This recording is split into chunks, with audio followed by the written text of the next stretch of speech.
I'm sorry, Emily. That's everything, the lawyer stammered, closing the thick leather-bound folder with a soft thud.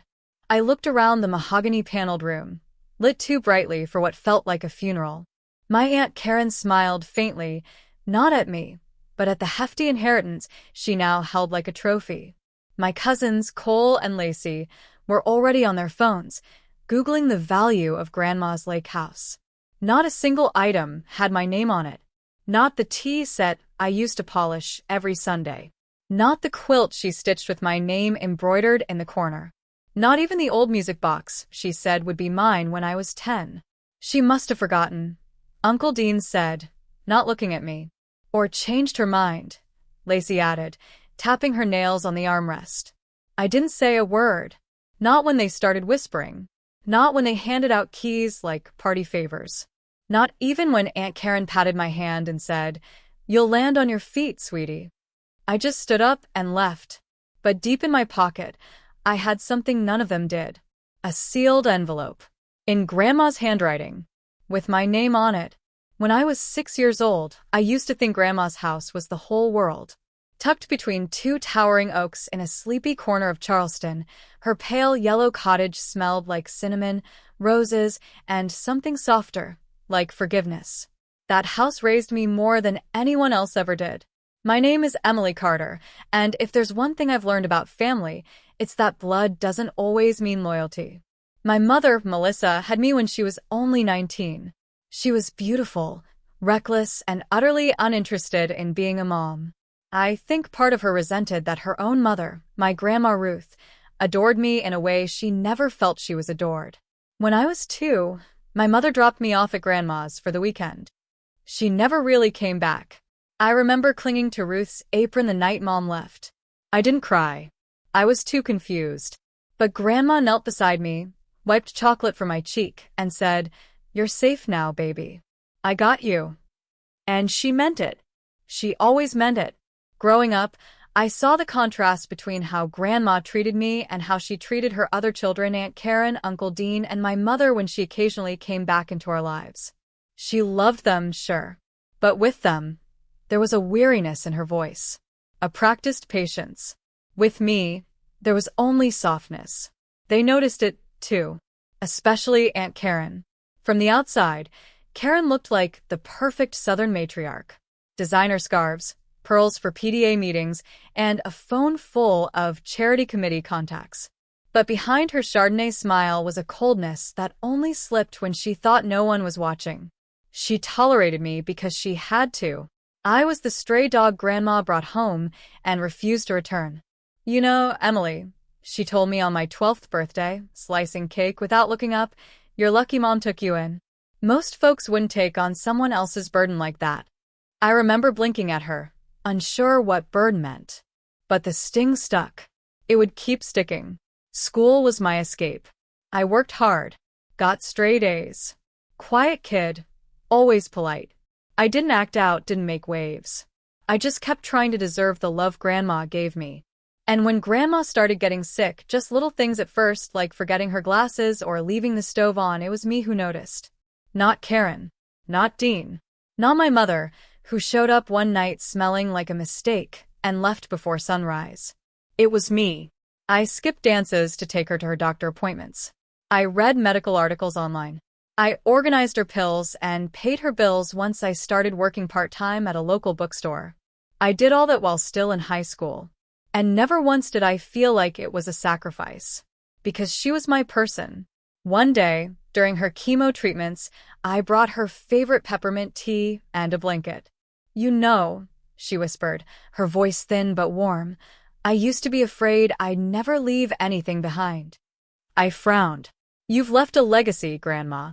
You raised 3 kids." She chuckled. "And only one of them didn't turn into a vulture." That made me smile. A sad one. She reached out, cupping my cheek like she did when I was little. "I want you to know something, Emily. What matters most. I've already made sure you'll have it. Not the house. Not the china. But the truth. And the strength to do something with it." I didn't fully understand at the time, but I held on to her words like a lifeline. Meanwhile, The rest of the family circled like sharks. When she got worse, Karen started showing up more. Not to help, just to make sure she was seen helping. She brought store-bought soup, took selfies in the garden, and always posted, "So blessed to spend time with Mom Yellowheart." She brought Lacey and Cole, too, both of them grinning wide and calling Grandma Nana, even though they never visited her in the hospital. Once, when they thought I was out of earshot, Cole whispered, "You think she's got a will?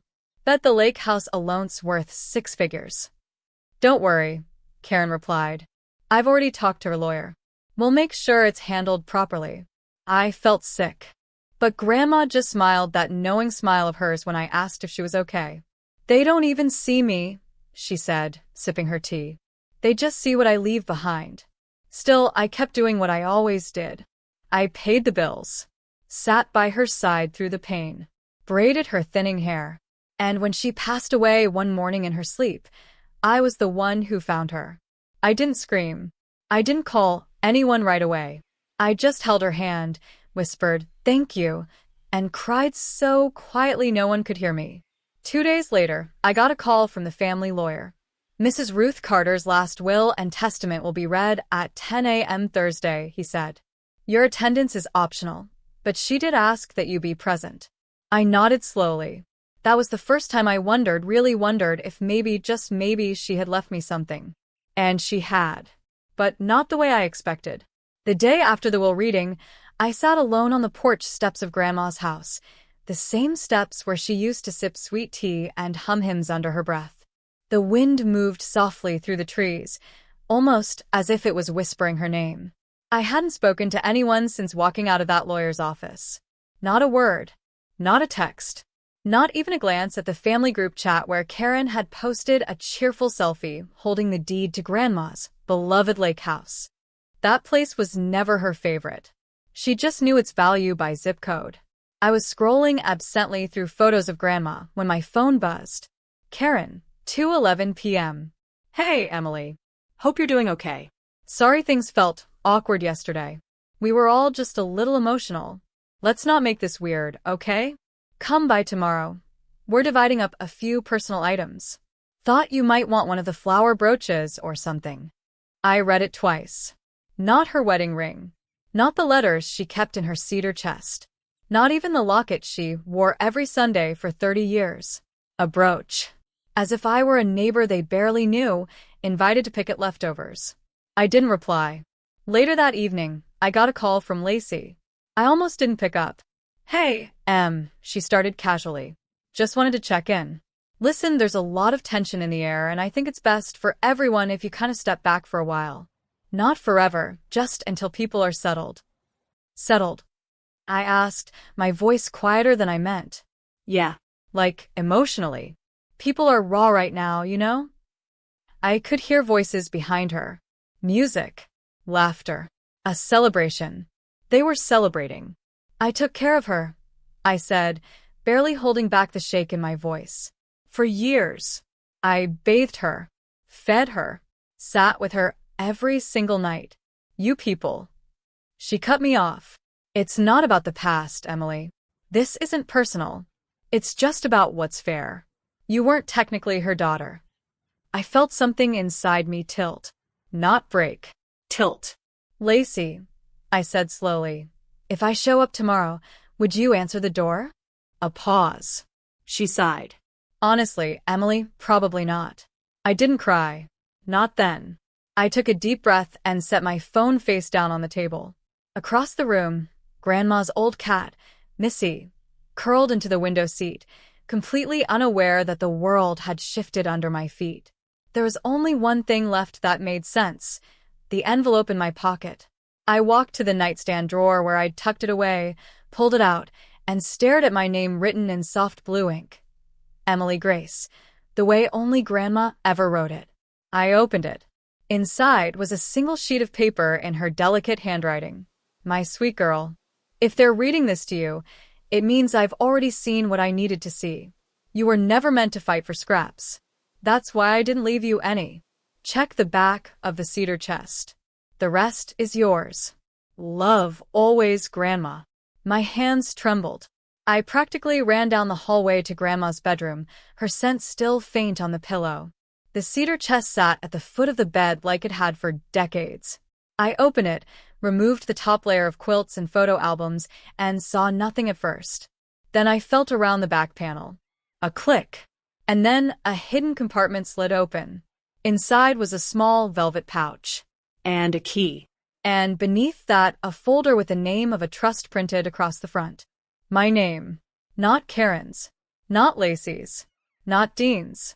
Mine. I barely slept that night. At dawn, I took the folder and the pouch and drove to the lawyer's office. The receptionist blinked in surprise when she saw me. She left something else? I asked. Mr. Rollins, the lawyer, came out looking pale and guilty. Yes, he said, adjusting his glasses. She left this trust in your name. She instructed that it only be revealed if you presented this key. I handed it over. He opened the file and scanned it silently for a full minute. She transferred the deed to her first property to you, he said. I blinked. Which one? He looked up. The downtown Charleston bookstore. The one she owned under the old name Carter and Wells. She's been renting it to a nonprofit for years. And all income generated from the trust will go to you alone, effective immediately. My breath caught. She used to take me there every Saturday, I whispered. Said it was sacred ground. He nodded. She meant for this to be quiet. Clean. She wanted you protected. I didn't speak. There were no words. Only the quiet realization that they had taken what they thought was everything. But Grandma had never put her real treasure in their hands. I didn't go to the family item division the next day. Karen sent a follow-up message. Karen, 11:04 a.m. Hey, were you planning on stopping by? We saved you a few things. I never replied. I didn't need a chipped brooch or a candle holder with wax stains. I had something else now. Silence. And that silence wasn't weakness. It was strategy. That week, I started cutting ties quietly. One by one. No drama. No explanation. I closed the joint bank account I had with Grandma, where I used to deposit my paychecks just to help cover groceries and prescriptions. I removed Karen's emergency contact number from my phone. I unfollowed every cousin, aunt, and distant family member on social media. I deleted the group thread without a word. No goodbye. No closure. Just absence. It echoed louder than any argument could have. Instead of grief, I felt something strange blooming inside me. It wasn't happiness. It was clarity. For the first time, I could see them for who they were and who I was without them. They were scavengers clinging to silverware and furniture. I was the one who held her hand when she forgot her name. I was the one who remembered who she was when she couldn't. So I let them keep the house. Let them split her teacups and scarves and fake memories. Because I had her truth. And her trust. With the first check from the bookstore's nonprofit lease, I paid off my student loans. With the second, I found a small cottage across town, walking distance from the old bookstore. Nothing fancy. Just mine. I signed the lease, packed my bags, and left the house I'd shared with Grandma for 10 years without telling anyone. No forwarding address. No welcome mat for uninvited guests. Just a porch swing, a kettle, and Missy the cat sleeping in the windowsill. Karen called once. I let it ring. Then came a text from Uncle Dean. Dean, 7:41 p.m. Not sure why you're cutting everyone off, Em. We're family. Grandma would have wanted us to stay close. I stared at it for a long time before turning my phone off entirely. Grandma wanted peace, I whispered to no one. Not pretend unity. I started visiting the bookstore every Sunday morning. It still had the original wooden sign, Carter and Wells, Books and Brew, since 1963. Inside, the nonprofit that now ran it had transformed the place into a literacy and community center. Rows of donated books. Kids reading in bean bags. Volunteers brewing coffee and tutoring after school. They had no idea I was now the legal owner. I never introduced myself. Never flaunted it. I just watched, listened, felt. It was the first place in a long time that made me feel whole. One Sunday afternoon, I noticed a framed photo hanging by the front desk. It was Grandma, younger, radiant, holding a baby in a faded pink blanket. Me. The caption read, "Our founder, Ruth Carter, and her reason for everything." I blinked, stepped closer, stared at it until my eyes welled with tears. A volunteer noticed. She was something else, the woman said kindly. Her granddaughter used to visit all the time when she was little. I nodded. "I'm Emily," I whispered. Her eyes widened. "That Emily?" I didn't correct her. I just smiled. I spent my days quietly writing, reading, cooking Grandma's recipes, healing in slow, invisible ways. Not once did I post about the trust, or the cottage, or the bookstore. Not because I was hiding, but because power no longer looked like proving them wrong. It looked like living right. It took them a while to notice I was gone. At first, they assumed I was sulking. Then Karen emailed me a photo of a scarf I supposedly forgot. Then Cole messaged me asking if I wanted to cash out my share of Grandma's jewelry, even though I never received any. Each time, I stayed silent. It drove them crazy. Because, without my reactions, their control dissolved. One night, as I sat under the porch light reading an old journal Grandma kept, I found a line underlined twice. "Silence is where truth grows roots." She knew. She always knew. And now so did I. It was a rainy Thursday morning when I stopped by the bookstore to return a donation bin full of children's paperbacks. I didn't expect anyone to say much. I'd blended into the quiet hum of this place for months now. But as I entered, a voice stopped me near the front counter. "Excuse me, are you Emily Carter?" I turned. A woman stood there, mid-40s maybe, with intelligent eyes and damp curls tucked under a blue scarf.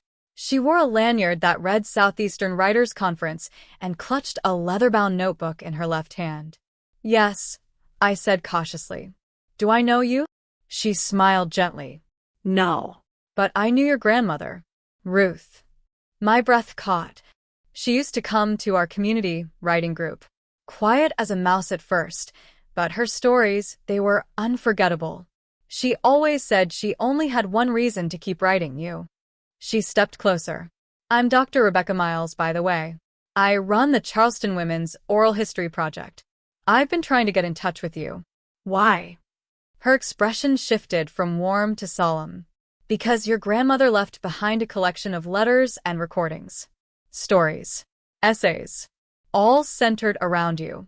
She was crafting something beautiful. A legacy. And she wanted you to decide what to do with it." I sat down at one of the cafe tables as Dr. Miles pulled out a flash drive and a thin binder. She flipped it open to reveal scanned pages of Grandma's handwriting. Titles like "The Girl with a Heart Like Magnolia Bloom."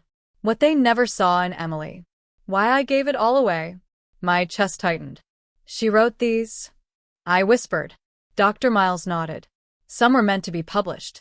Others she said they were for your eyes only. She called them your mirror." The words blurred as I blinked back tears. "She told me once," Dr. Miles continued, "that the people who try to erase you the most are the ones most afraid of your truth." I looked up. She said you were her truth. Later that week, Dr. Miles invited me to a local university lecture.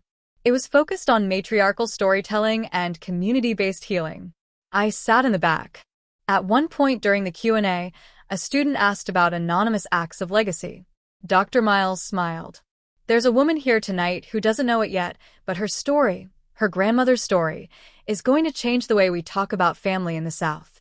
I froze. "She isn't famous," she went on, "but she is faithful. She stood by someone while everyone else treated that woman like she was just a bank account. And in doing so, she inherited something more powerful than property. She inherited proof." The audience applauded, unaware that the woman she spoke of was me. The next morning, I opened my inbox to find dozens of emails.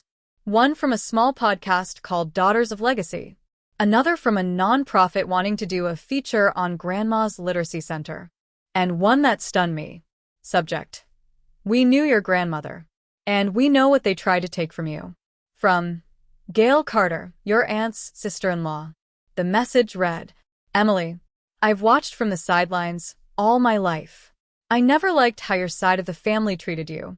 I was at Ruth's service, though I didn't speak to anyone. She once visited me in the hospital and brought a homemade quilt when my own family forgot my birthday. She mentioned you, said you were her reason for keeping kindness alive.